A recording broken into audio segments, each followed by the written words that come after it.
আসসালামু আলাইকুম ওয়া রাহমাতুল্লাহি ওয়া বারাকাতুহু। এখন এই মুহূর্তে খলিলের বটতলায় কি হয়ে গেল আপনারা জানেন না ভাই।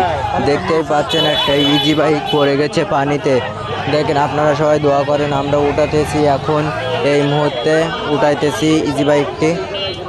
দেখেন আমরাও এখানে আছি, সাহায্য করছি এবং আমার মামা ভিডিও করেছিল। আপনারা সবাই দোয়া করবেন যেন ইজি বাইকটা ঠিকভাবে ওঠাতে পারি আমরা। আপনারা এই মুহূর্তে দেখতে পাচ্ছেন একটা ইজি বাইক পড়ে গেছে পানিতে। সেই ভাইরাল খলিলের বটতলায় এখানে সেই ইজি বাইকটি পড়ে গেছে পানিতে।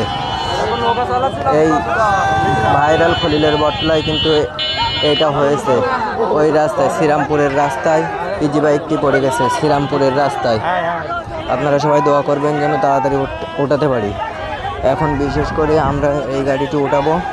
আপনারা দেখতেই পাচ্ছেন প্রায় কাছাকাছি উঠায় নিয়ে চলে এসেছি ইজি বাইকটি প্রায় উঠানোর পথে আমরা উঠে গেছে, ইজি বাইকটি উঠে গেছে এখন।